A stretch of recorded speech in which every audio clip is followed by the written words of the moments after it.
Boa noite, pessoal. Tudo bem com vocês? Para aqueles que ainda não me conhecem, eu me chamo Eric e serei eu quem irá mediar o nosso encontro de hoje. Vamos dar início, então? Gostaria de apresentar para vocês a Lívia Trime, ela que é psicóloga infanto-juvenil, e ela, neste webinar, vai falar um pouco mais sobre o TDAH, sobre o aluno com TDAH, e também um pouco das estratégias que podemos utilizar e podemos adotar em sala de aulas também. E, além de tudo, ela vai falar um pouquinho do relacionamento da escola com a família, desse relacionamento e o que a gente pode fazer, né, para a família entrar mais na vida do aluno com TDAH. Falei tudo certinho, né, Lívia? Oi, Eric, tudo bem? Falou sim, tudo certinho. Bora começar esse papo então. Vamos lá, Lívia. Vou ficar aqui com a câmera desligada, tá bom? Tá. Se você precisar de qualquer coisa, é só gritar que eu estou te ouvindo. Pessoal, estarei aqui, ó, monitorando também todas as perguntas de vocês, beleza? Certinho. Eric, eu não consigo desbloquear a câmera, depois você vê certinho? Ah, consegui. Deu Deu certo. certo? Deu certo. Olá, gente, boa Prontinho. noite. Tudo bom? Então, a gente vai conversar um pouquinho sobre algumas estratégias pedagógicas que a gente pode utilizar dentro do contexto escolar para alunos com TDAH. Diante disso, eu vou retomar um pouquinho com vocês sobre o transtorno que a gente conversou no outro webinar, mas não vou aprofundar tanto para a gente focar mais nas estratégias, em como atuar com esse aluno dentro de sala de aula, tá? Então, só deixa eu compartilhar com vocês. Eric, só me dá um feedback se abriu, se está tudo certinho. Está certinho, Lívia. Tudo Então, tá ok. certo. Então, bora começar então. Na nossa agenda, então, hoje a gente vai falar um pouquinho sobre as áreas de dificuldade do TDAH e como manejar o TDAH dentro da escola. Então, o que eu gostaria já de começar falando para vocês, retomando, que o TDAH não tem nada a ver com inteligência ou preguiça. Relembrando, então, que ele é um transtorno neurobiológico, considerado, então, um transtorno do neurodesenvolvimento, né? E falando então um pouquinho só para a gente resgatar das áreas de dificuldade do TDAH e os comportamentos relacionados a essas dificuldades. Então, a pessoa com TDAH tem dificuldade na capacidade de planejamento, então tem dificuldades para se organizar em rotina, tarefas, materiais, tem dificuldades para criar estratégias na resolução de problemas, então não consegue ter um pensamento sequencial, não tem uma lógica nas atividades, né? Às vezes eles têm muito conhecimento, mas não conseguem mostrar uma solução adequada para a resolução desse problema. As pessoas com TDAH também têm comportamentos direcionados, dificuldades nesses comportamentos direcionados a metas, então em grande parte das vezes, muda muito as atividades, inicia muitas atividades e não finaliza, né? Então, a gente consegue ver muitas crianças também procrastinando, tendo dificuldade para cumprir tarefas, porque é muito chato, é muito difícil, né? Então, é relacionado a esse comportamento direcionado a metas. Tem dificuldades na percepção da passagem do tempo, então não controla muito bem o tempo que eles têm e normalmente perdem tempo com tarefas que são pouco úteis, né, na rotina escolar e no dia a dia. Tem dificuldades na autorregulação, então tem uma baixa tolerância à frustração, acabam se envolvendo em brigas com frequência, muitas vezes têm comportamentos de birra, abandonam tarefas, né, quando realmente veem que essa tarefa está muito difícil, desafiadora, também têm dificuldades para lidar com emoções, então normalmente essas crianças têm dificuldades para entender o que elas estão sentindo e entender que o outro está sentindo também. Elas também têm dificuldades no controle motor, aqui eu coloquei a motricidade fina, que é muito ligada à caligrafia. Normalmente, crianças com TDAH têm uma letra um pouquinho garranchada, é difícil de ler, né? Então, a caligrafia é bem prejudicada nesse sentido. Também tem dificuldades em aguardar recompensas tardias, então, a questão de esperar realmente para algo acontecer, né? e também querem realizar, então, as tarefas o mais rápido possível, normalmente agem sem pensar, querem recompensas imediatas porque não conseguem planejar direito e enxergar um futuro, né? Então, essas crianças também têm essas dificuldades. Têm dificuldades em estratégias de aprendizagem, então, normalmente, elas esquecem regras básicas que orientam realização de tarefas, como sinais em contas matemáticas, regras ortográficas, né? Então, trocam sinais em conta. M antes de P e B é uma regra que normalmente eles colocam N, esquecem dessa regra, entre outras regras, como normalmente plural, tem dificuldades nesse sentido. Tem dificuldades de planejar o futuro, de olhar para o futuro. Então, pensando um pouquinho no TDAH na vida adulta, essas pessoas têm dificuldade de escolher uma carreira, um curso, um caminho. Normalmente, começam um curso, veem que não se encontram, começam outro curso, não se encontram. Então, isso também é esperado em relação ao futuro, né? Porque tem dificuldades de realmente ver que caminho eles querem seguir, por que eles querem seguir, o que esse caminho diz sobre ele. Então, eles têm uma certa dificuldade em relação a isso também. E atenção seletiva, então, normalmente eles perdem o foco durante a tarefa, se perdem, cometem erros por distração, e a atenção sustentada, então, permanecer muito tempo na mesma tarefa. Então, normalmente, essas crianças não finalizam atividades que elas iniciam, né? Porque realmente é muito difícil sustentar a atenção por muito tempo. Pensando um pouquinho, então, no TDAH, não quero entrar no campo de política, né? Mas eu preciso trazer isso para vocês, que o atual presidente sancionou uma lei, que é essa lei 14.254/21, que desenvolve e mantém um programa de acompanhamento integral para educandos com dislexia, transtorno de déficit de atenção e hiperatividade ou outro transtorno da aprendizagem. Nessa lei que saiu, se não me engano, foi em 30 de novembro do ano passado, fala que a gente precisa identificar precocemente esse transtorno, né, e também encaminhar para o diagnóstico, garantindo, então, um apoio educacional na rede de ensino, bem como um apoio terapêutico e especializado na rede de saúde. O artigo número 2 dessa lei diz que as escolas de educação básica da rede pública e privada, além do apoio da família e dos serviços de saúde, devem garantir, então, o cuidado e a proteção do educando com TDAH, dislexia ou transtorno de aprendizagem, garantindo um desenvolvimento físico, mental, moral, espiritual, social, saudável para esse educando. O artigo 3 dessa lei diz que essas crianças, educandos com essas alterações no desenvolvimento da leitura e escrita, ou também com instabilidade da atenção, no caso do TDAH, repercutem na aprendizagem, que deve ser assegurada um acompanhamento específico direcionado à sua dificuldade, de forma mais precoce possível pelos seus educadores no âmbito escolar, independente da escola que eles estão matriculados, e esses educadores, tanto quanto os educandos, podem contar com assistência social e também de políticas públicas que existem no território. No artigo 4, diz que as necessidades desses educandos serão atendidas pelos profissionais da rede de ensino, em parceria com profissionais também da rede de saúde. Então, nesse caso, se for verificado a necessidade de uma intervenção terapêutica, a rede de saúde deve ser acionada e esse educando deve ser acompanhado por uma equipe multidisciplinar composta por diversos profissionais para que ele tenha um desempenho correto e benéfico também em relação ao ano letivo e às dificuldades que ele tem.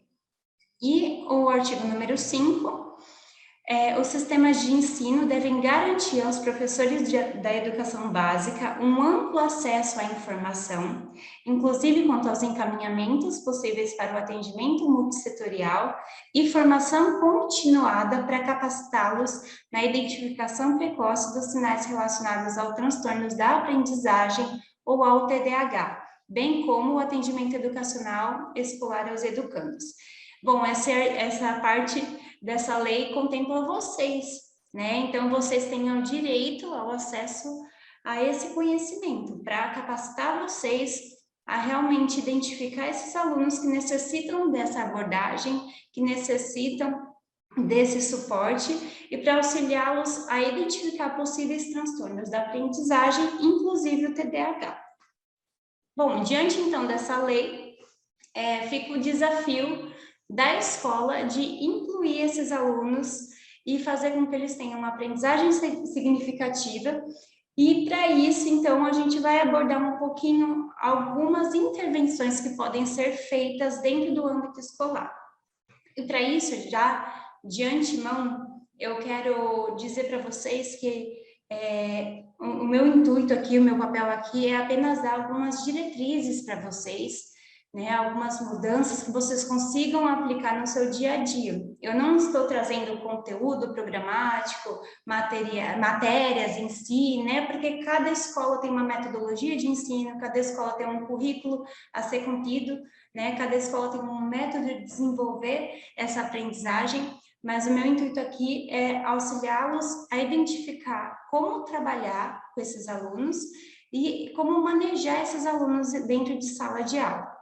E para isso, então, primeiro vocês precisam compreender quais são os comportamentos-alvo.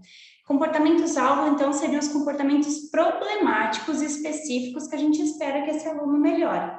E, diante disso, descobrir o que fatores aumentam a frequência desse comportamento, mantém esse comportamento ou diminuem também a frequência desse comportamento. Então, vou dar um exemplo para vocês. O comportamento-alvo que eu quero trabalhar é o comportamento do aluno ficar quieto enquanto eu faço uma explicação na sala de aula.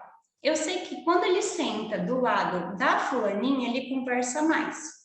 Mas quando ele muda de lugar e senta do lado do fulaninho, ele conversa menos. Mas eu sei que quando ele senta perto de mim, ele para de falar. Então, para isso, vocês precisam saber identificar qual comportamento vocês querem trabalhar, o que aumenta a frequência desse comportamento, o que mantém e o que diminui. Então, foi só um exemplo bem básico para vocês entenderem, porque se eu coloco ele perto de mim, esse comportamento vai ocorrer com uma frequência muito menor do que ocorreria se ele sentasse do lado da fulaninha que ama conversar também, né? Então, é só realmente um exemplo para vocês entenderem. Pensando nisso, por onde a gente deve começar? Primeiro, ser específico, definir objetivos claros. Foi um exemplo que eu dei, o de agora, mas a gente poderia pensar assim, aonde eu quero atuar? Eu quero atuar no comportamento. Tá, comportamento é um objetivo, mas ele é muito amplo, porque engloba vários comportamentos diferentes. Não, o comportamento que eu quero atuar é o comportamento do fulaninho esperar a sua vez para falar, ou esperar a sua vez em um jogo. Diante disso, a gente tem um objetivo mais claro. Aí a gente começa, então, a trabalhar. A gente precisa estabelecer metas, né? Então, elaborar metas que sejam alcançáveis, realistas para essa criança, e diante disso, valorizar os pequenos ganhos que ela tem ao longo do processo. Precisamos, então, desenvolver um plano. Então, além de objetivos e metas, a gente também tem que pensar em estratégias. Como que eu posso trabalhar isso? O que eu poderia fazer de diferente? Monitorar, avaliar e reformular quando as estratégias não dão certo. E eu acho que essa é a parte mais difícil, porque às vezes a gente insiste na mesma estratégia sempre, e para nós é muito difícil reavaliar e reformular. Então, eu acho que essa é a parte mais importante, a gente revisitar um plano quando ele não dá certo. E, por fim, trabalhar em conjunto com a equipe escolar, com a família e com outros profissionais que acompanham a criança. E, diante disso, como definir esses objetivos, como definir essas metas? Conhecendo o seu aluno. sabendo que cada criança tem uma dificuldade específica, mas também tem habilidades específicas. E pensando no TDAH em si, mesmo sendo um transtorno com características, né, de desatenção, hiperatividade, impulsividade, cada criança é de um jeito. Então, para isso, a gente precisa conhecer quem é essa criança. Então, vocês precisam entender, diante disso, quem é a criança que está ali. Essa criança, ela faz uso de medicação ou não faz? Porque isso é um agravante, né? Querendo ou não, a criança que faz uso de medicação, ela fica mais focada, ela tem, na verdade, um rebaixamento motor, né? Ela fica mais atenta. Então, é identificar se ela faz ou não uso de medicação. Se ela necessita de poucas intervenções ou de muitas intervenções. Tem crianças que dão conta do recado. Tem crianças que elas vão bem, né? Existem dificuldades, mas elas vão bem dentro do contexto escolar. E tem crianças que não, que precisam de mais intervenções, de mais cuidado. Então, vocês também precisam focar nisso e olhar isso com muito cuidado. Essa criança, ela consegue, então, dar conta dessas atividades ou ela tem lacunas, né, de conteúdos escolar? Se essa criança tem lacunas, então será que ela precisa de uma intervenção psicopedagógica, ou psicológica, ou fonoaudiológica? E diante disso, vocês precisam conhecer o aluno de vocês, para saber onde mora a dificuldade deles. Identificar se essa criança está inserida dentro da turma dela, se ela tem amizades ou se ela não tem amizades e por que será que ela não tem, né? E também se ela tem uma boa rede de apoio. E entra, então, a questão da parceria com a família. Entender essa família, entender o contexto familiar, entender como que funciona a família dessa criança, se ela tem apoio na realização de tarefas. Então, para que a criança possa ser avaliada de uma forma individualizada, nós precisamos conhecê-la para realmente estruturar intervenções específicas para a demanda daquela criança, sabendo que, então, cada uma é de um jeitinho. Então, vamos lá. Eu trouxe para vocês 4 passos e que nós vamos esmiuçar um pouquinho, né, que contemplam, então, passo 1, se vincular esse aluno por meio do diálogo, que envolve todos os profissionais que atuam no espaço escolar, não somente as professoras titulares, mas também porteiros, os responsáveis por monitorar o pátio, os corredores, os monitores, inspetores, diretores, né, entre outros funcionários. O passo 2, a intervenção dentro da sala de aula, então, organizar o ambiente de sala de aula para essa criança. O passo 3, intervenção na didática, como o professor poderá agir na sala de aula para aumentar o nível da atenção dessa criança. E o passo 4, a intervenção na avaliação. Então, como otimizar o processo de avaliação com o objetivo de melhorar o desempenho dessa criança. Então, vamos lá para o passo 1, que seria a intervenção por meio do diálogo. Então, como eu disse já anteriormente, conheça os seus alunos. Né? Então, identifique quais são os talentos que ele possui, aposte na conexão, no olho a olho. Né? O diálogo, ele realmente sensibiliza a criança e mostra que você se importa com ela. Né? Então, saiba quem são seus amigos, a sua história de vida, identifique a sua rede de apoio, elogie sempre que possível essa criança, minimize evidenciar os fracassos que ela tem, inclusive não exponha essa criança no grupo de amigos dentro da sala de aula, evitando estigmatizar essa criança. Porque às vezes a gente fala assim, nossa, esse é o que dá trabalho, e isso vai repercutindo de ano para ano, de professor para professor, e essa criança acaba também entrando dentro desse contexto, né? Então, se estigmatizando também, se achando menos capaz. Até vou dar um exemplo para vocês. A minha irmã tem TDAH, e acontecia muito na escola de comparar eu com a minha irmã. E todo mundo falava para ela, por que você não é igual a tua irmã? Sua irmã assiste aula, faz as tarefas no tempo certo. Nossa, você é muito difícil, né? Então, gerou até uma questão dela comigo naquela época, né? Porque realmente ela tinha uma dificuldade grande ali, mas os professores acabaram comparando, né, uma com a outra, então tomar muito cuidado nesse sentido, porque às vezes parece que não, mas isso marca, né? Então, hoje ela é muito bem resolvida em relação a isso, mas foi algo que, durante a trajetória dela escolar, ela trouxe com frequência, né? Vive me comparando com você, Lívia, não dá certo isso, né? Eu não gosto, eu fico muito triste. Então, realmente, a gente tomar esse cuidado. Promover o encorajamento verbal e a motivação. Então, você consegue fazer isso, você é capaz. Eu fico muito orgulhosa quando você tenta realizar isso. Se você tentar, você pode conseguir. Eu estou aqui para o que você precisar. Então, a gente realmente começar a utilizar esses encorajamentos, essa motivação. Não só para esse aluno com TDAH, mas para todos os que a gente identifica, que falam, não sou capaz de fazer isso, eu não consigo, né? Então, a gente trabalhar isso também dentro do contexto escolar. É interessante o aluno ter uma pessoa de referência dentro da escola para oferecer suporte e apoio nos momentos difíceis, relacionados ao comportamento e às emoções. Então, é uma base segura que esse aluno pode ter no momento de adversidade, né? Então, é interessante a escola desempenhar esses papéis, até mesmo entre os professores, né, entre os monitores, para que esse aluno tenha uma referência, para que esse aluno busque ajuda quando necessário. O aluno, então, deve receber elogios e oportunidades para desenvolver os seus talentos e também habilidades especiais.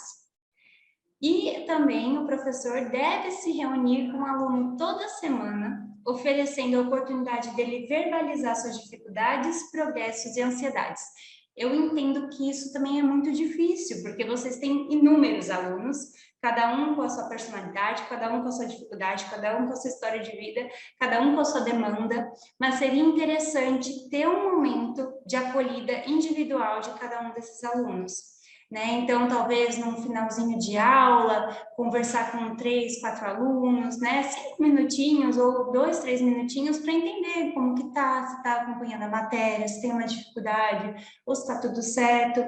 Eu sei que isso é desafiador, porque, querendo ou não, vocês precisam passar conteúdos, tem demandas de atividade, tem que cumprir, né, o cronograma de vocês, mas seria interessante e até mesmo assim, pensando na escola em geral, em termos de acolhimento, vocês instalarem isso na rotina de vocês. Falando então um pouquinho da intervenção ainda por meio do diálogo, a questão do feedback ou reforço positivo, né? Então, assinalar os pontos positivos e também os negativos de forma clara, construtiva e respeitosa, né? Então, realmente auxiliar essa criança a enxergar o seu potencial, a sua capacidade, para que ela consiga avançar, se motivar diante dessa rotina escolar. Então, eu sei que essa parte também é bem desafiadora, porque às vezes a gente nem encontra feedbacks positivos para dar, ou reforços positivos para dar, se às vezes essa criança dá um trabalhão para a gente, né? Mas é importante a gente tentar tirar esse viés negativo e realmente enxergar a criança de uma forma mais leve, mais pura e mais respeitosa. Então, valorizar os pontos positivos que ela tem. Pensando, então, na intervenção de sala de aula, como adequar o ambiente da sala de aula para melhor auxiliar e trabalhar com essa criança.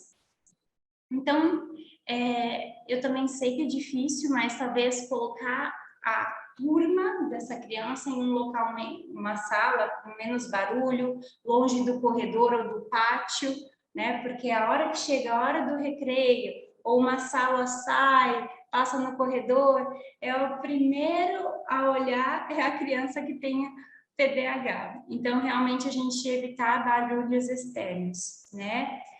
A sala de aula deve ter poucos estímulos visuais, e isso também confesso que é um grande desafio para as professoras, ainda mais vocês que são extremamente criativas, né? Então, a sala cheia de números, de letras, de encontros vocálicos, né? Coisas coladas na sala inteira, figuras. Gente, essa sala cheia de estímulos atrapalha muito a atenção dessa criança, né? Então, a sala deve ter poucos estímulos necessários que auxiliem a criança a se organizar, mas a gente realmente tomar cuidado com o exagero, porque o ambiente estruturado auxilia a criança a se estruturar internamente. Então, a gente precisa garantir um ambiente estruturado para que essa criança produza. Outra questão é trazer essa criança pertinho do professor. Então, sentar sempre próximo ao professor, né? Se possível, nas primeiras fileiras, né? Evitar que esse aluno fique lá no fundão, porque realmente é mais difícil de controlar essa atenção quando o aluno está muito longe. E também não é recomendado colocar esses alunos perto de portas, janelas, né? Porque realmente passa alguém, abriu a porta, ele realmente vai perder o foco atencional durante a aula, né? Então, tomar esse cuidado também. Outro recurso que a gente pode utilizar é um quadro bem visível com a rotina dentro de sala de aula e também de comportamentos desejáveis dentro da sala de aula. Então, utilizar um quadro, né, sem muitas informações e muitos estímulos, como eu disse para vocês, mas que contemplem o que vocês irão fazer no dia. Então, aqui tem alguns modelos, então, depende, né, do foco, educação infantil, ensino fundamental e também ensino médio.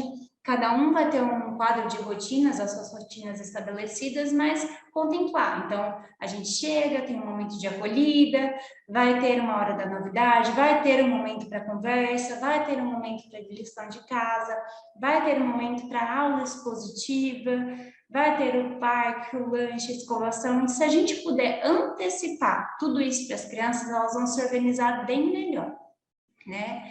E outro aspecto que eu costumo dizer que vocês podem auxiliar muito é pedir para a criança colocar na mesa somente o material necessário que ela vai utilizar durante aquela aula. Normalmente, crianças que têm TDAH, elas ficam perdidas se elas não têm uma organização. Então, ela derruba o lápis, derruba a régua, daí vai ver a borracha está lá no outro canto da sala, perdem tudo. Então, realmente, pedir para colocar em cima da mesa, às vezes, o caderno e um lápis e a borracha. Ou, se não, numa outra aula, se forem crianças menores, vocês podem organizar esse material para elas em cima das próprias mesas ou no chão, para que elas comecem a se organizar diante disso, né? Então, sempre organizar o ambiente de trabalho dessa criança para que ela consiga produzir também.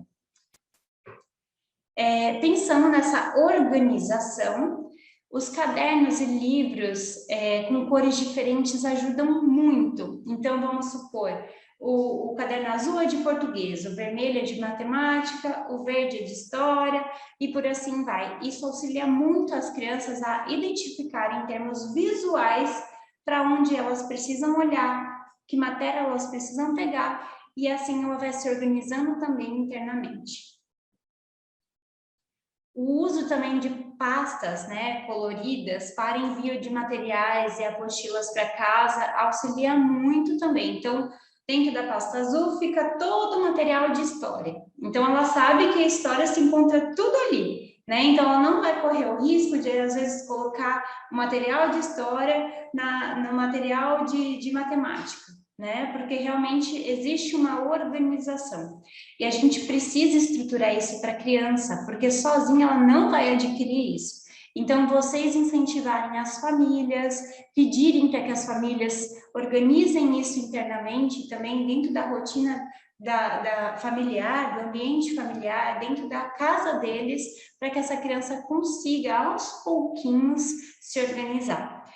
Eu costumo dizer que as crianças não se tornam organizadas da noite para o dia, então a gente precisa instruí-las e auxiliá-las nesse processo, né? Então, realmente, se vocês começarem aos pouquinhos organizando algumas questões por elas, aos pouquinhos também elas vão introjetando tudo isso e se organizando de maneira mais espontânea. o uso da agenda escolar, tanto para canal de comunicação entre professores e pais, como também um canal para que ela anote as tarefas, se organize, tenha noção do que ela precisa fazer, do que ela precisa cumprir, do que ela precisa entregar, e também em relação a datas, a tempo, né? Quanto tempo ela tem para se organizar, quanto tempo ela tem para entregar determinada tarefa. A tarefa de história vem antes da de matemática, então ela entender também essa questão de prioridades, né? O que eu preciso entregar primeiro, né? Em termos de dia da semana, para quais professores. Então, a agenda ajuda muito nesse sentido. Então, diante da minha prática profissional, eu vejo que as crianças não gostam da agenda. E a gente precisa realmente reforçar que a agenda é muito importante, né? E diante disso, vocês lembrarem elas de olharem a agenda, de ver se está anotado, se está tudo certinho, se elas conferiram, porque realmente, se depender das crianças, elas não vão utilizar a agenda. Então, precisa ser uma prática mesmo do corpo docente para auxiliá-las realmente a organizar a rotina, a ter uma previsibilidade no dia a dia delas com a agenda, né? Eu confesso para vocês que eu mesma, até hoje, não consigo usar a agenda, é uma luta diária para que eu consiga anotar na minha agenda, porque eu conto muito com a minha memória, né? Então, isso é algo que vocês vão ver com seus alunos. Tia, eu não esqueço, não. Eu não falho em relação a isso, minha memória não falha, mas vocês realmente falarem, mas se um dia falhar, a agenda está ali, né? Então, você pode contar com a agenda. Então, eu digo isso até por uma questão minha mesmo, porque eu fico nessa, eu lembro que eu tenho isso, isso e isso, e fico com a agenda, meus dias da semana na cabeça, me organizando, só que realmente a gente falha. Então, a gente precisa mostrar para esse aluno que a gente tem que minimizar os erros e a agenda vai auxiliar a gente nesse sentido. Outro método que a gente pode usar, outro recurso, é utilizar calendários, post-its, blocos de anotação e lembretes sonoros no celular, tá? Isso até para os mais velhos. Isso auxilia a organização, ao planejamento, né? E colocar lembretes, por exemplo, a tarefa daqui 15 dias eu tenho que entregar. Faltando uma semana, pedir para esse aluno colocar no lembrete, né? Faltam 7 dias para entrega do trabalho, né? Para que ele consiga se organizar. E aí, eu trouxe aqui para vocês um método, não sei se vocês conhecem, mas chamado método Kanban, que foi criado lá na época do toyotismo, para as empresas mesmo, né? E que, na verdade, ele separa tarefas e auxilia a gente a entender o processo dessa tarefa, em que parte desse processo a gente está. Então, isso é muito interessante para vocês trabalharem como recurso dentro da sala de aula. Pegar post-its de cores diferentes, então, colocar para fazer as tarefas de uma cor. A partir do momento em que o aluno começa determinada tarefa, a gente muda a cor desse post-it e coloca em andamento. Isso minimiza a ansiedade, porque ele vê que aquilo foi iniciado, né? E então, a gente muda a cor a partir do momento em que ele termina aquela tarefa. E ele visualiza que ele terminou, né? Então, isso auxilia muito, muito mesmo as crianças com TDAH, porque ela consegue visualizar e se organizar em relação ao que ela tem que fazer. E o principal, ela visualizar que foi feito, que ela conseguiu cumprir, né? Então, isso é muito importante.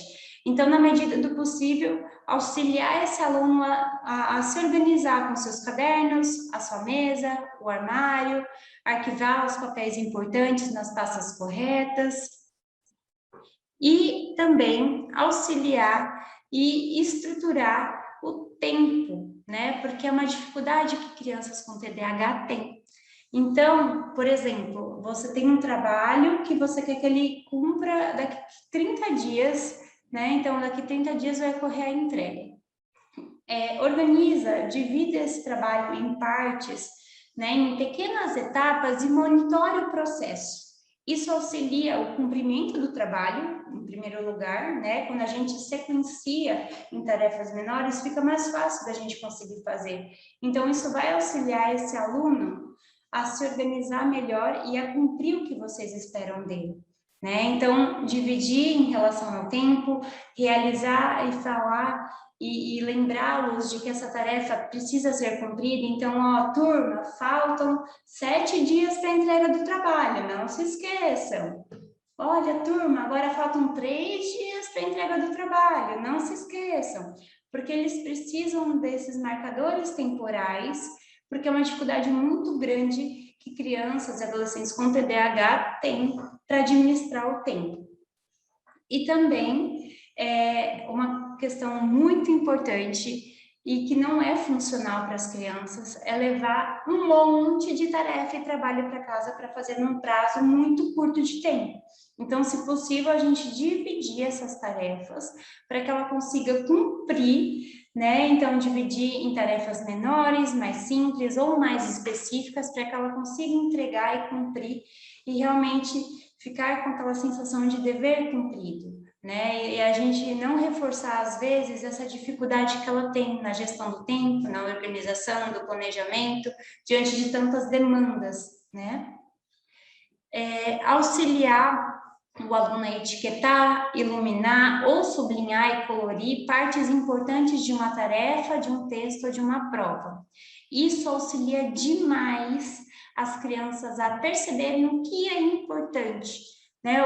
O que, por exemplo, pensando normalmente em aulas de história, geografia, português, redação, que os textos são maiores, mais longos, e às vezes a gente precisa de uma interpretação mais funcional, mais aprofundada, isso auxilia demais, né? Então, auxiliar esse aluno a identificar partes importantes do texto, a grifar o que é importante.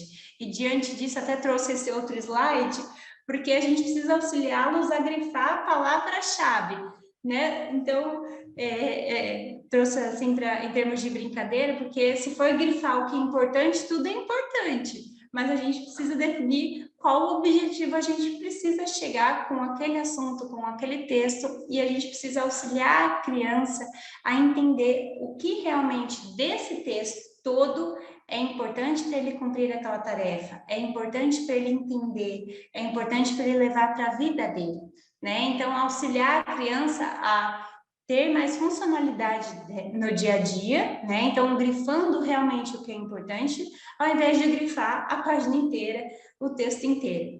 Inclusive, hoje eu atendi um pacientinho que ele chegou muito bravo, porque ele tinha prova, e ele falou assim, tia, a minha professora pediu para eu grifar o que era importante, justamente isso. E ele falou assim, e aí, depois disso, de grifar o que é importante, eu preciso copiar no caderno o que é importante. Mas assim, tia Lívia, é muita coisa que é importante.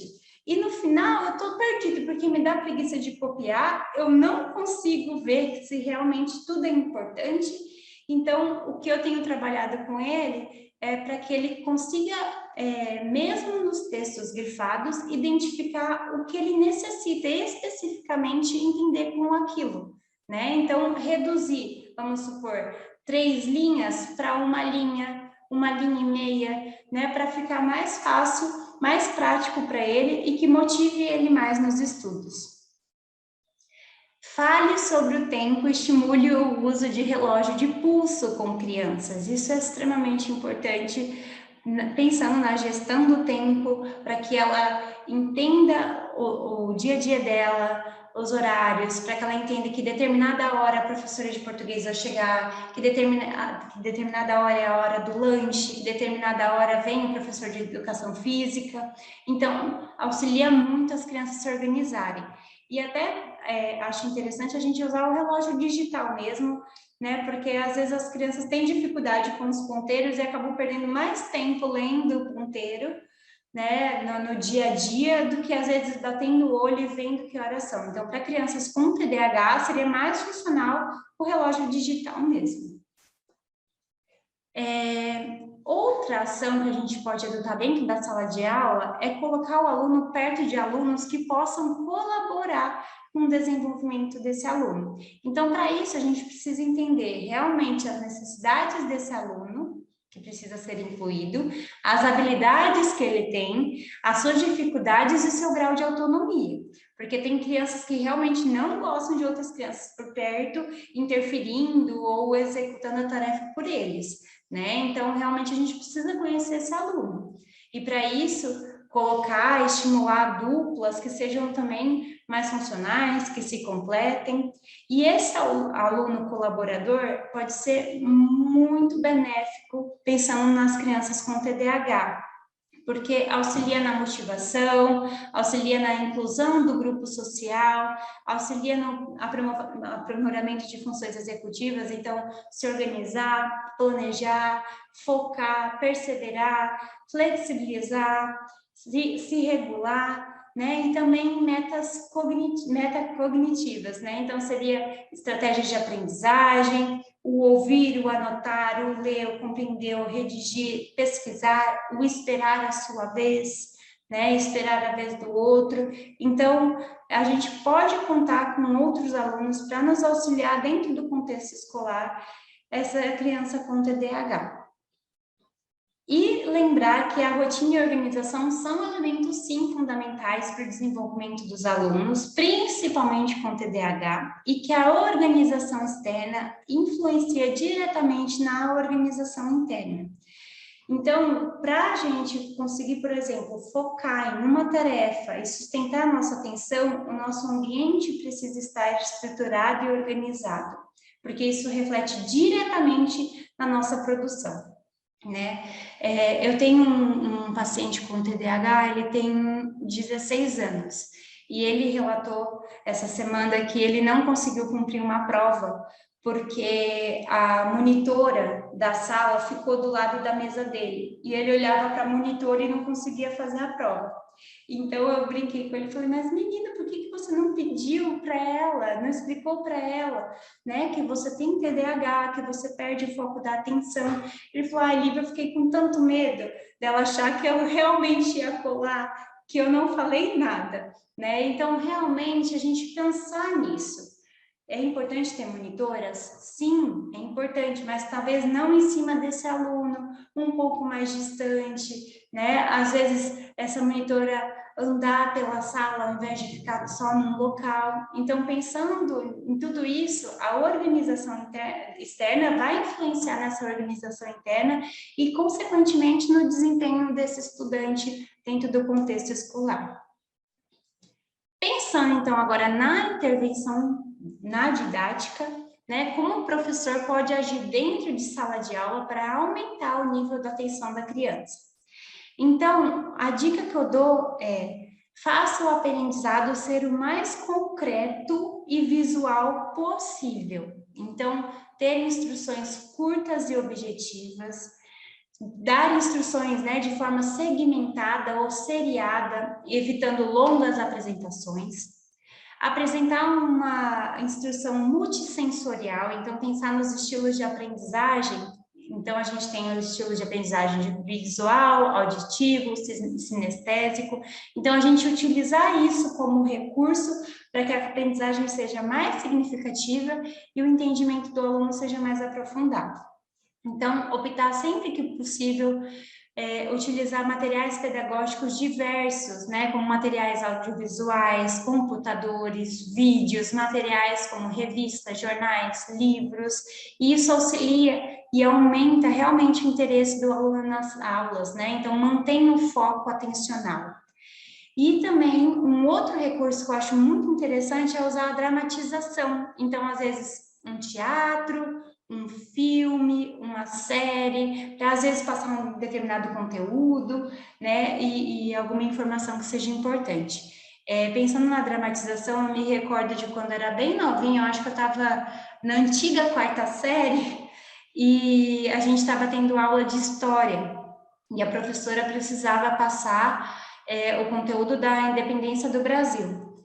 E eu lembro que ficou muito marcado que ela chamou um aluno e esse aluno desempenhou o papel de Dom Pedro, né? E ela combinou com ele que ele então ia pegar uma espada de brinquedo e falar independência ou morte, né?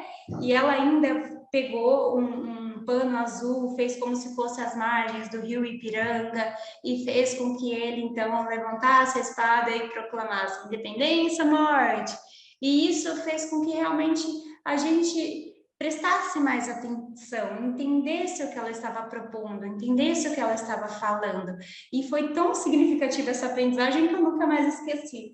Então, a gente pode utilizar disso, a gente pode descontrair, utilizar do humor, utilizar outros recursos para prender a atenção desse aluno.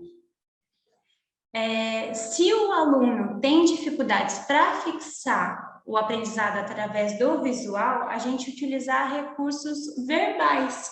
Então, permitir que a criança grave as aulas para recordar em casa. Eu sei que tem algumas professoras que não gostam disso, mas isso auxilia demais os alunos com TDAH, principalmente na época de avaliações, para que ele se recorde da sua voz, de você explicando a matéria, isso auxilia demais. E utilizar, então, ao longo, né, da matéria, da sala de aula, tecnologias que possam ajudar no aprendizado e na motivação desse aluno. Algumas crianças vão ter dificuldade, sim, em copiar toda a matéria do quadro, e uma opção, então, já é oferecer a matéria impressa para essa criança, né? Então, eu lembro de uma amiga da faculdade, na época, eu acho que era 2016, 17, ela também tinha TDAH. Eu brinco que eu sou cercada pelos TDAHs, viu? Então, ela tinha muita dificuldade em copiar a aula e prestar atenção no professor ao mesmo tempo.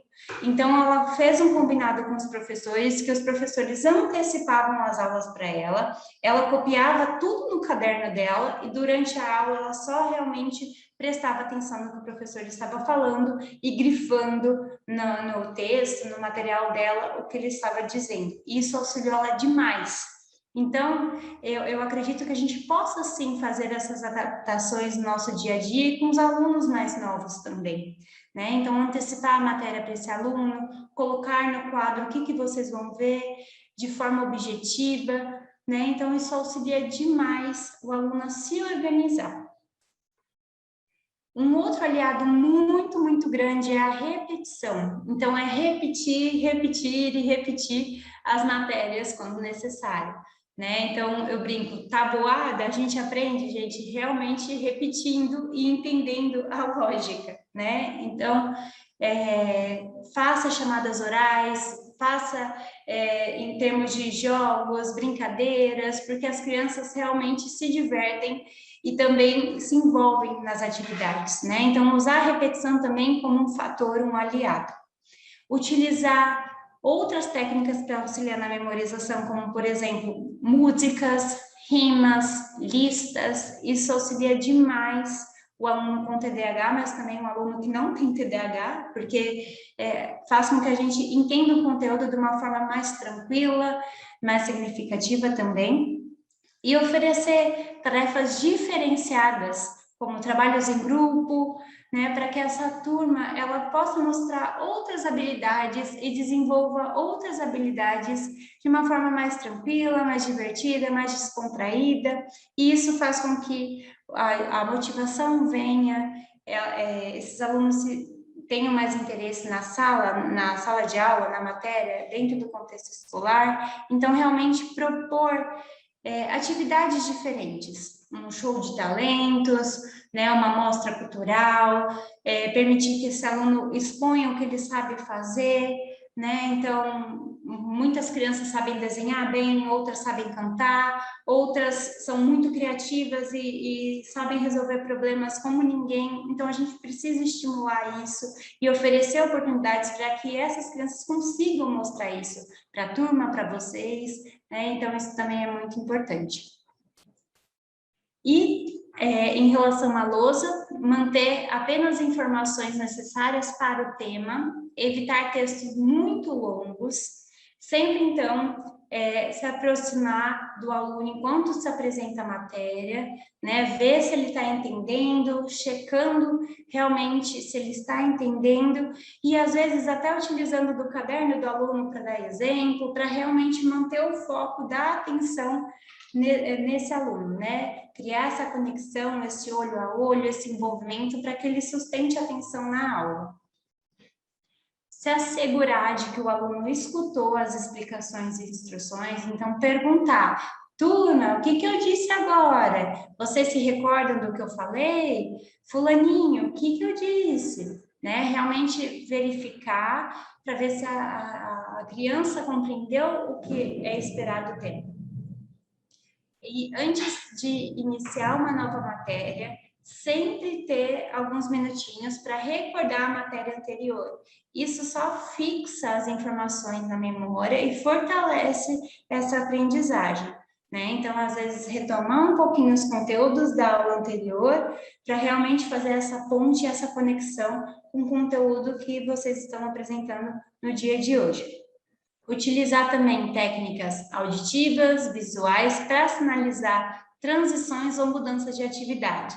Então, por exemplo, falar em voz alta, né, alterar o tom de voz, fazer sinais com as mãos para lembrar a mudança de uma atividade ou o término da mesma. É interessante também, tem professores que costumam fazer, às vezes quando propõem uma atividade em grupo, coloca no caderno dessa criança com TDAH uma estrelinha ou um adesivo, e quando ela chegar nessa parte da tarefa, ela deve sinalizar a professora de que ela está ali para que a professora possa olhar para entender até onde ela chegou, se ela teve alguma dúvida, né, para que ela também consiga monitorar e se organizar. Então, isso auxilia muito na questão atencional. Agora eu trouxe para vocês alguns problemas específicos e como a gente pode trabalhar pensando, então, nesse aluno com TDAH. Então, dificuldades de cálculo e resoluções de problemas de matemática. Crianças, então, com TDAH têm dificuldade na seriação, na conservação de quantidade, em contagem, em organização, dentro do tempo e do espaço, né? Às vezes tem dificuldades de memória, então podem ter dificuldades em lembrar da tabuada, de operações matemáticas, né? Eu sei que uma troca muito comum, por exemplo, numa expressão muito grande, em que às vezes tem uma conta de adição com uma de multiplicação, às vezes a criança faz a conta de adição antes da de multiplicação. Então, lembrar dessa questão da organização, lembrar dessas regras básicas, isso auxilia muito a criança, né? Então, ela saber que sempre a multiplicação, a divisão predominam nas contas, nas expressões, do que a adição ou subtração, né? Então, a gente precisa realmente auxiliar a criança nessa seriação, né? Nessa sequência de como cumprir as tarefas. Então, o que a gente pode fazer? Utilizar e reeducar utilizar então fichas, ábaco ou papel quadriculado para que a criança reeduque os movimentos de contagem, seriação, reagrupamento, correspondência, reduzir o número de problemas por página.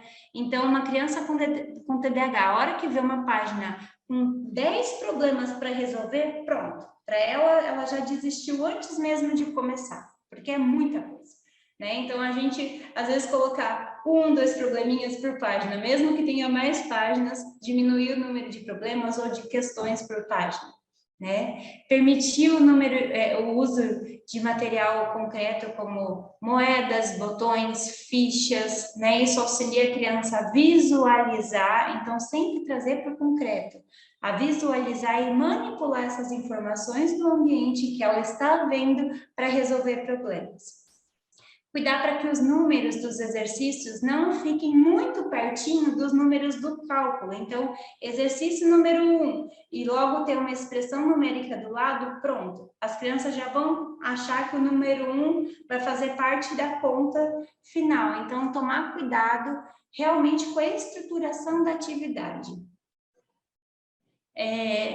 E pensando nessa questão das dificuldades matemáticas, estimular o aluno a ler o problema em voz alta, buscar palavra-chave no enunciado que nos mostre qual operação deverá ser realizada, anotar informações importantes, escrever a operação matemática e escrever a resposta. Então, a gente precisa mostrar para eles que existe um passo a passo, né? Então, a gente precisa estruturar antes de realizar, precisa organizar antes de dar a resposta.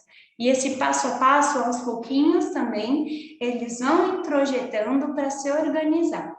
E auxiliar o aluno a desenvolver autoinstruções. Então, lembrar o que eu tenho que fazer, como posso resolver o problema, por que eu tenho que escolher determinado caminho para a resolução desse problema, ou às vezes, por que eu escolhi esse caminho e deu errado, né? Então, auxiliar o aluno a desenvolver essas autoinstruções enquanto está resolvendo o problema matemático. E aqui eu trouxe algumas imagens, né, que eu peguei mesmo na internet para simbolizar a questão concreta, né? Então, os números, né? Então, vocês conseguem contar as formas, o dinheiro, então ele consegue visualizar o dinheiro, a moeda, né? E aqui do lado esquerdo embaixo, exercícios mais desafiadores que vão precisar de uma atenção mais sustentada, então eles precisam procurar, trocar as letras, compor as contas de uma forma mais estruturada, precisam prestar atenção onde estão colocando os números e fazendo esse rastreio de uma forma mais organizada e efetiva. A intervenção, então, na percepção visual. Bom, a percepção visual afeta diretamente os processos que integram informações visuais. Então, elas afetam diretamente a coordenação visomotora, que é a coordenação olho-mão, entre outros processos que são fundamentais para a leitura e escrita. Então, alguns recursos que a gente pode utilizar para esse aluno se organizar, pedir para que ele, conforme vá lendo, vá seguindo as linhas com o dedo, estimular ele a arrumar a mesa sempre da mesma forma para que ele ache rapidamente o que é preciso. Então, o estojo fica do lado esquerdo, a borracha, o lápis do lado direito e o caderno central, né? Para que ele realmente se organize. Se ele precisar, tá tudo ali, né? Mas ele precisa visualizar de forma mais organizada. Retirar decorações excessivas das folhas de trabalho. Então, às vezes a gente quer fazer uma moldura mais bonita, mais enfeitada, mas às vezes a moldura tira o foco da atenção da tarefa. Então, às vezes a gente realmente fazer algo mais simples, mais singelo, sem muitas decorações, para que esse aluno consiga focar na atividade. Estimular o aluno a escrever com letras maiores e deixar o espaço entre as informações escritas. Então, sempre dar um espaço entre as palavras e as letras maiores, realmente para eles conseguirem visualizar o que está sendo escrito.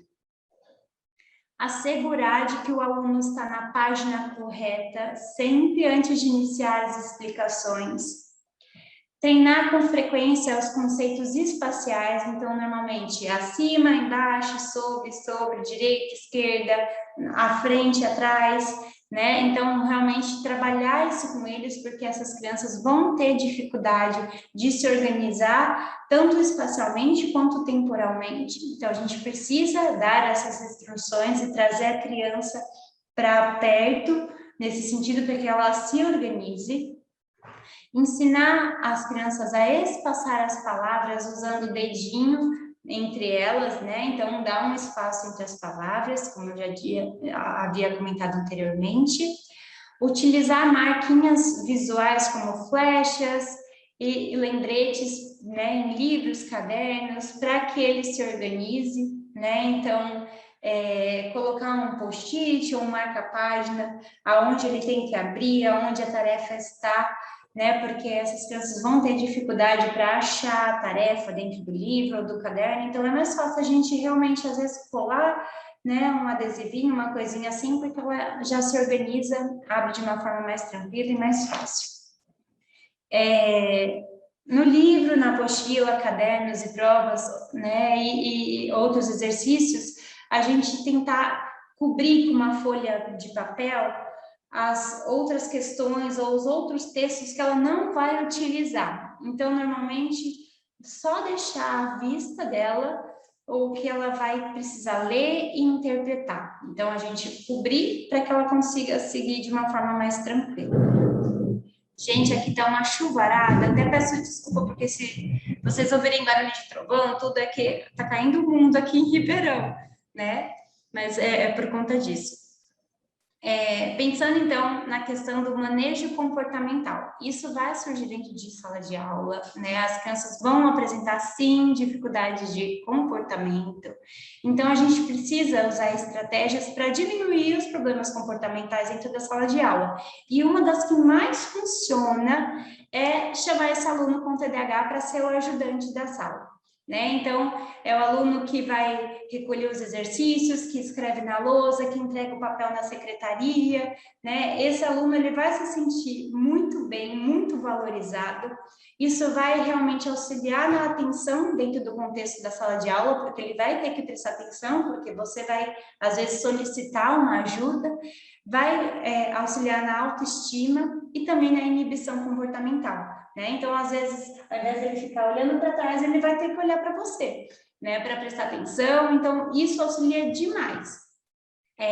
O aluno, então, deve ser frequentemente informado sobre o seu comportamento dentro da sala de aula. Isso, obviamente, não expondo o aluno na frente das demais crianças, chamando ele num cantinho, dizendo que, às vezes, aquele comportamento não vai auxiliar ele no processo de ensino-aprendizagem dele, que é melhor ele rever, né? E também fazer um contrato com o professor e com os pais, tentando reduzir esses comportamentos inapropriados, né? Então, lembrando que sempre em sigilo, né? Até para não expor esse aluno na frente da sala, fazer esses combinados com ele. Outra questão do contrato, né, que conforme ele for seguindo esses combinados, ele pode receber recompensas, né, e essas recompensas devem ser imediatas.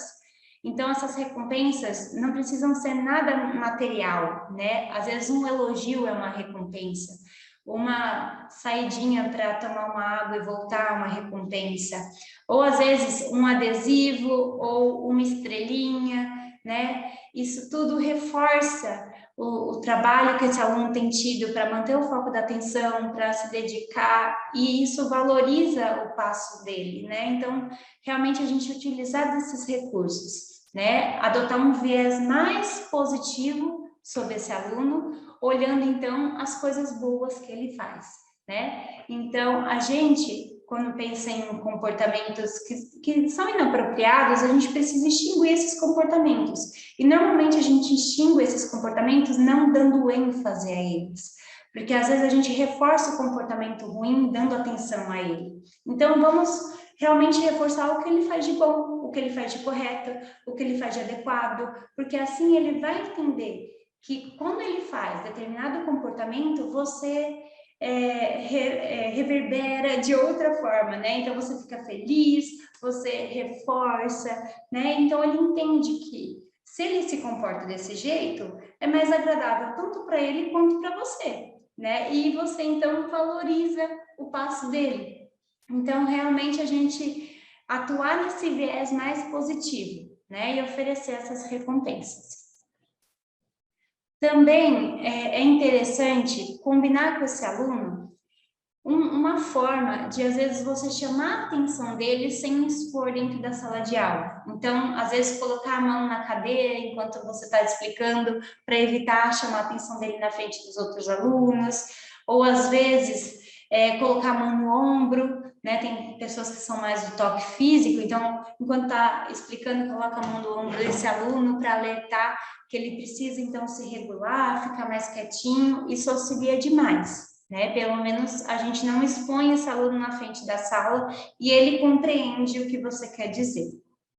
Identificar também no ambiente de sala de aula quais são os piores elementos distratores. Então, esses elementos distratores, eles realmente dificultam a atenção do aluno e o foco dessa atenção na aula, na atividade, na tarefa. Então, para isso, vocês vão ter que entender o que, como eu disse anteriormente, faz com que ele aumente a atenção, o que tira a atenção dele, em que local ele pode sentar. Então, para isso, identificar no ambiente quais são os piores distratores. Pensando também ainda no manejo comportamental, permitir que esse aluno se levante e ande. Eu sei que é uma dificuldade também, mas tem crianças que não conseguem ficar paradas. E esses alunos com TDAH, com ênfase e hiperatividade, eles precisam de uma atividade motora em determinados intervalos. Então, eles precisam levantar, às vezes ir no banheiro e voltar. Eles precisam tomar uma aguinha e voltar, porque assim eles se reorganizam e voltam a prestar atenção, né? Outro recurso que vocês podem utilizar é pedir que às vezes ele levanta, vai apagar o quadro, a lousa, o que está escrito, solicitar para ele que ele vá na coordenação buscar algum material, ou até mesmo permitir, então, como eu disse para vocês, que ele vá ao banheiro, tomar uma água, para que ele possa se recompor e voltar para a sala de aula. E essa estratégia, ela também é muito válida para alunos de ensino médio, porque realmente, às vezes, eles precisam sair para se reorganizar. E isso, então, auxilia a diminuir a atividade motora e é necessário para que realmente eles voltem a atenção para a aula e não para o corpo dele, não para o ambiente em que ele está. Outra questão interessante que vocês podem adotar é determinar pequenos intervalos entre as tarefas, como uma forma de recompensa pelo esforço, né? Então, à medida em que a atenção ela deve ser mais sustentada, a gente oferecer pequenos momentos para que esse aluno se reorganize, fique tranquilo, não tenha muita demanda, né? Isso auxilia demais. Combinar, então, saídas da sala de aula estratégicas e combinar com a escola, com o apoio da escola e com os outros funcionários da escola, que esse aluno precisa sair da sala de aula, né? Porque às vezes a professora libera, mas aí o inspetor fala que não pode, volta para a sala. Aí, então, para realmente não gerar nenhuma questão, avisar a equipe escolar de que às vezes esse aluno vai precisar sair para se recompor e orientar para que esse aluno volte, né? Então, é um combinado que vocês podem fazer com ele para que ele se reorganize e volte para a sala de aula. É importante avaliar sempre com o seu aluno o comportamento dele, estimulando que ele também se autoavalie. Então, como eu disse para vocês, aqueles pequenos encontros com os alunos, talvez no finalzinho da aula, perguntar sobre as dificuldades em relação à matéria, vocês também podem utilizar para pontuar determinados comportamentos, né? Tanto comportamentos agradáveis quanto comportamentos desagradáveis. E elogiar esses comportamentos quando realmente eles forem agradáveis, quando eles forem corretos, esperados, adequados, mas também pontuar para eles comportamentos e que foram desagradáveis ou realmente inadequados dentro do contexto de sala de aula. Então, olha, você hoje ficou muito agitado, o que aconteceu? Você sabe me dizer? Você percebeu isso em você? Né? Então, realmente pontuar isso para ele e se colocar à disposição para auxiliá-lo para se reorganizar. E também informar sempre os progressos que vocês têm observado nesse aluno. Isso vai fazer com que ele realmente se sinta valorizado e persista, né? E consiga realmente continuar no caminho, né? E se motivar. Não criticar, não apontar, em hipótese alguma, os erros cometidos como falha no desempenho. Então, não expor esse aluno e não apontar os erros com frequência, né? Isso realmente desencoraja esse aluno, faz com que ele fique desmotivado e uma das principais causas de evasão escolar atualmente são pessoas com problemas comportamentais. E grande parte dessas pessoas com problemas comportamentais tem TDAH. Então, a gente realmente tomar esse cuidado para não trazer esse viés negativo sobre esse aluno, né? Não mostrar que ele é o problema o tempo todo, né? E realmente ressignificar a escola para ele, o ambiente escolar para ele, a aprendizagem para ele, né?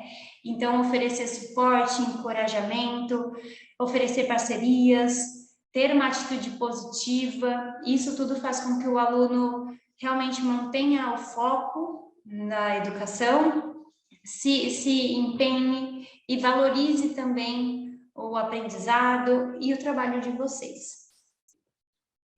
Em relação, então, agora, à intervenção na avaliação. Nós temos inúmeras formas de avaliar, e eu confesso que a avaliação é algo muito desafiador, tanto para os alunos quanto para os professores. Mas é importante a gente priorizar o que é importante para o aprendizado daquele aluno naquele momento, né?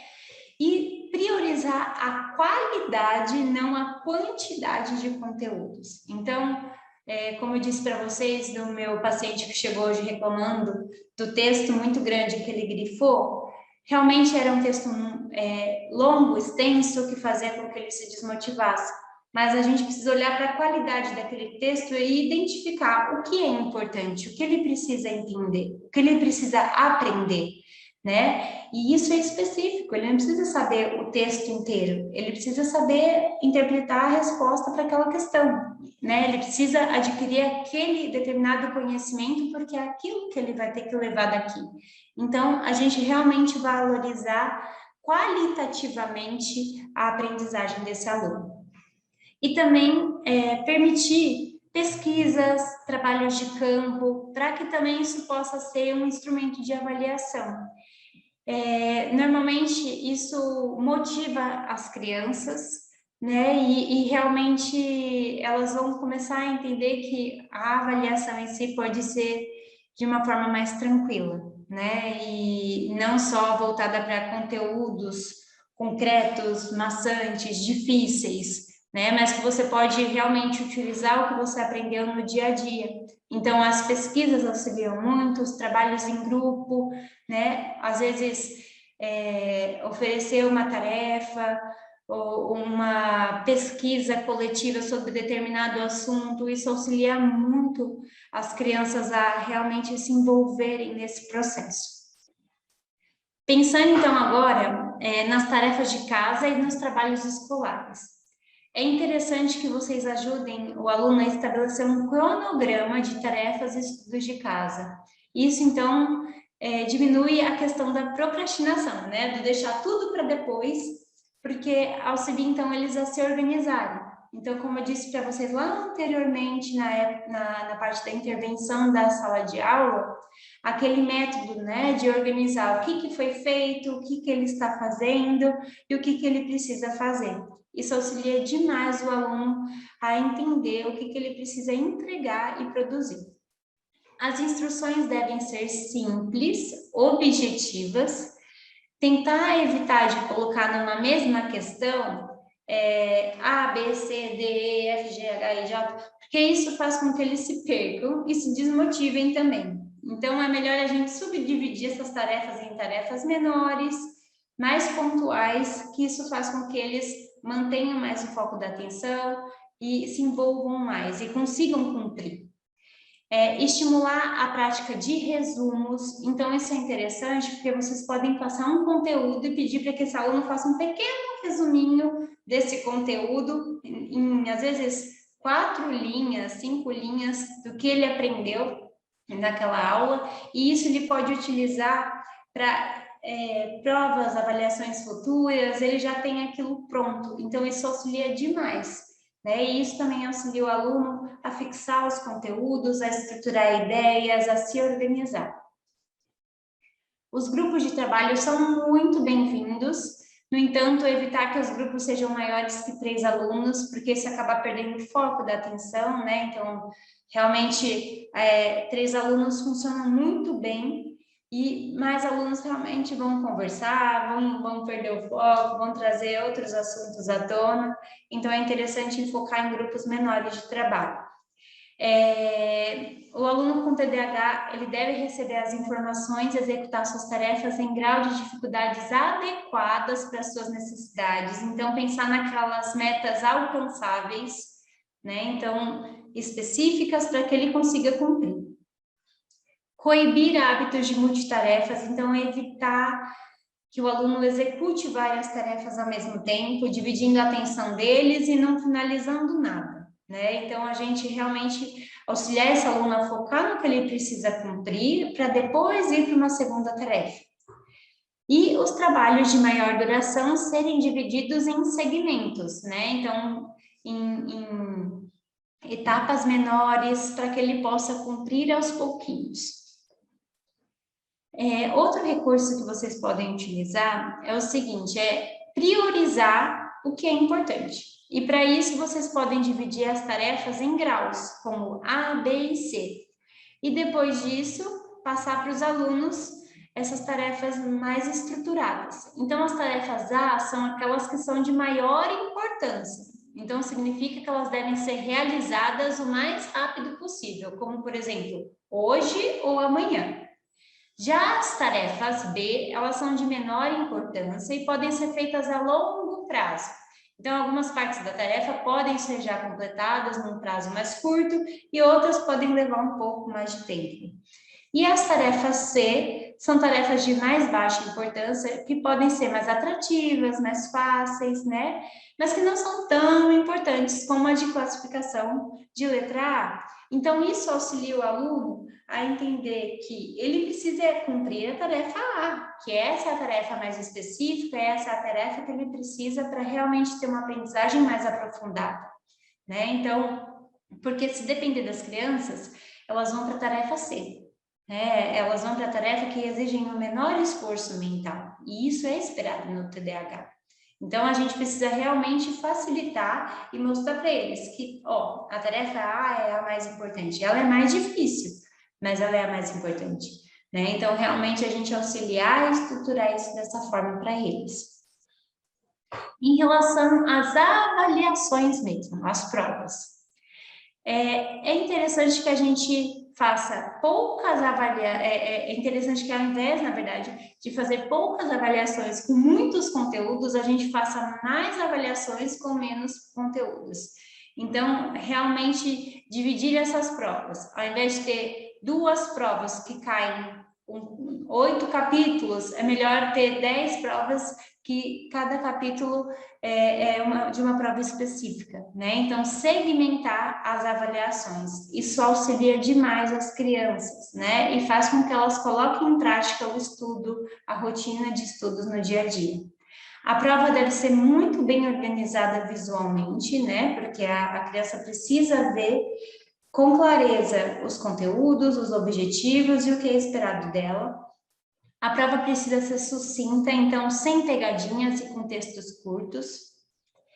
É interessante para alunos com TDAH utilizar de provas orais ou também de avaliações escritas com testes de múltipla escolha. Os testes de múltipla escolha são respostas mais curtas em que ele consegue optar, então ele não precisa escrever, né? Porque normalmente tem crianças que têm dificuldade de escrita. Ou também oferecer que a criança grave as suas respostas e mostre para você depois também. Mas para isso, às vezes, ele precisa fazer a avaliação num lugar com menos estímulos, numa sala mais tranquila, né? Então, vai depender muito de cada caso e da capacidade de cada aluno. Então, vocês precisam realmente conhecer o aluno de vocês para entender. Ele consegue dar conta dessa prova? Ou não? Dessa prova ele não dá conta, mas da de matemática ele dá. Então, na prova de história, eu vou permitir que ele me fale as respostas. E daí, então, isso vai valer nota da mesma forma.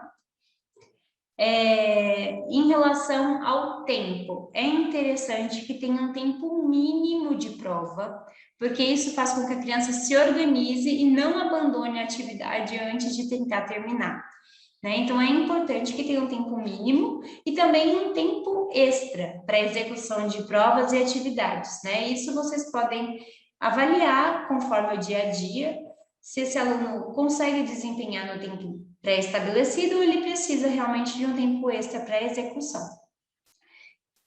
Os alunos que têm dificuldade de interpretação de texto, é interessante sempre ler a pergunta, né, da questão em si, para ele entender o que se espera dele antes de ler o texto. para assim ele ler o texto de uma forma mais focada, grifando ou realmente marcando apenas o que é importante para responder aquela questão. Já nas redações, pensando principalmente em pessoal de ensino médio, dê prioridade aos conteúdos, né? Então, ao conteúdo, ao pensamento crítico, do que às vezes a caligrafia, né? Ou a forma da redação em si. E, para a gente já ir finalizando, eu trouxe alguns materiais que auxiliam a gente no nosso dia a dia para também estimular essas crianças. Então, o jogo da memória auxilia demais para a gente trabalhar pensamento, memorização, identificação de figuras, organização. O quebra-cabeça também auxilia... Opa, peraí, gente. O quebra-cabeça também auxilia muito as crianças com TDAH e também atividades esportivas que permitem que as crianças se desenvolvam motoramente, se exercitem, gastem energia. Isso auxilia a criança a voltar de uma forma mais tranquila para a sala de aula. Atividades de adivinhação, então estimula o pensamento lógico, o reconhecimento do mundo ao seu redor, avalia também a dedução, a atenção, a observação, discriminação visual e brincadeiras como, por exemplo, morto-vivo, estátua, auxiliam a criança a se concentrar no seu corpo e a controlar a sua impulsividade de uma forma mais divertida.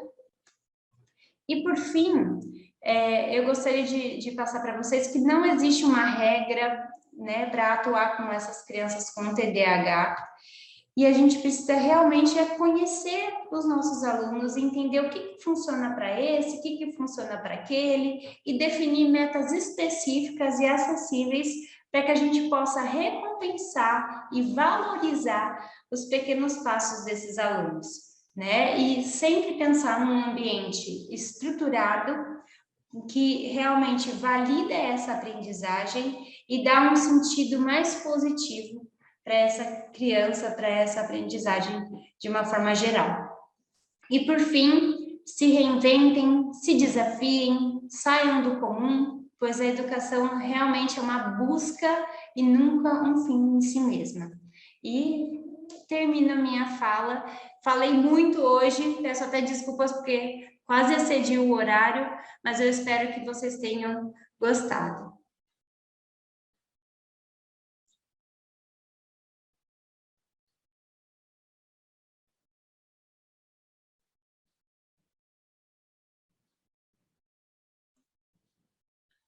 Vamos lá, Lívia. Olha, o pessoal amou as dicas do post-it, Lívia. Até notei aqui, quando você falou, o que teve de pessoas falando dessas dicas do post-it, da agenda, né? Teve algumas pessoas falando da agenda, como ela contribui para o dia a dia, né? Criar essa rotina. Teve uma pergunta também muito importante da Lília, que ela perguntou assim, e como lidar, né, com as avaliações externas? A gente está fazendo esse trabalho, mas tem algumas pessoas que fazem essas avaliações, trazem esses problemas externos para a sala de aula. Eric, não entendi. A Lilian perguntou, né, o que fazer, né? Como fazer com essas avaliações que vêm de fora da aula, né? Essas avaliações externas.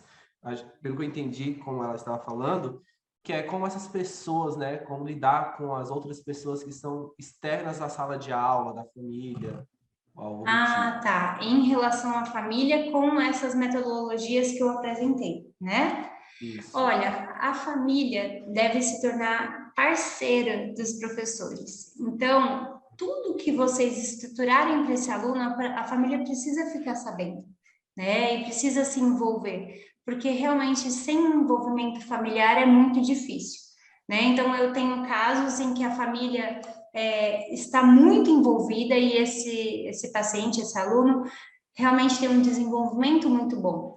Mas eu tenho casos em que a escola está super envolvida, estimulando, trabalhando, oferecendo todos os recursos para essa criança, mas quando ela chega em casa, ela não tem um suporte. E isso é muito difícil realmente. Por isso que a escola precisa realmente, às vezes, suprir o que elas não têm, né, dentro de casa. Isso é muito difícil, é desafiador, mas a escola, auxiliando esse aluno a se organizar, a atingir metas, a se planejar melhor, realmente vai já contribuir muito para o desenvolvimento dele. Mas, infelizmente, a gente precisa entender que a gente tem o nosso papel, né? E a gente consegue fazer o que está ao nosso alcance. Então, eu acho que a parte mais difícil de se trabalhar com essas crianças com transtorno é ter um envolvimento completo, né? Tanto escolar, familiar, quanto de outros profissionais que acompanham essa criança. Então, a gente precisa fazer o nosso papel da melhor forma possível e, infelizmente, sem esperar muito do outro, às vezes, né? Então, estruturar o ambiente e o momento em que você está com ela e poder você, então, fazer a diferença na vida dessa criança, mudar a vida dessa criança dentro do que você pode, né? Realmente desafiador, Eric. Eu acho que a parte mais difícil são essas avaliações externas, né? Esse trabalho. Beleza. Lívia, foi incrível. Antes de encerrar, tem alguns recadinhos, né? Lembrando que a certificação chega daqui 5 dias para quem participou aqui do Zoom. Quem está aí no YouTube, não se esqueça de preencher o formulário que o Caio está colocando para receber o certificado, tá bom? Outra coisa também que eu gostaria de anunciar para vocês, mês que vem tem o nosso último webinar do ano, né? Já vamos sentir aquela saudade aí no período das férias. No dia 24/11, convido todo mundo, o webinar será com o Renato Casagrande. Ele irá falar um pouco sobre o papel do professor, tudo que o professor precisa saber, qual é o papel do professor na sociedade. Então, não perca, se inscreva. Daqui a pouco já vai subir o nosso Instagram, etapa.público. Vamos postar lá o stories com o link para vocês se inscreverem em primeira mão, tá bom? Lívia, que webinar incrível, né? Tanto esse também quanto o outro. O pessoal tá aqui amando. Tô vendo aqui toda hora subindo comentários, né? O pessoal falando, olha, que incrível, parabéns, foi ótimo. Tenho certeza que esses 2 webinars mudou muito o dia a dia de vários professores, vários pais. Então, muito obrigado. Quero agradecer você em nome do Etapa Público. Quero agradecer todo mundo que está ali atrás da tela, né? Deixando um tempinho do seu dia para aprender, levar uma educação de qualidade para os seus municípios. Gente, muito obrigado e até a próxima. Um beijão, gente. Muito obrigada, viu? Tchau, tchau, gente. Tchau, tchau.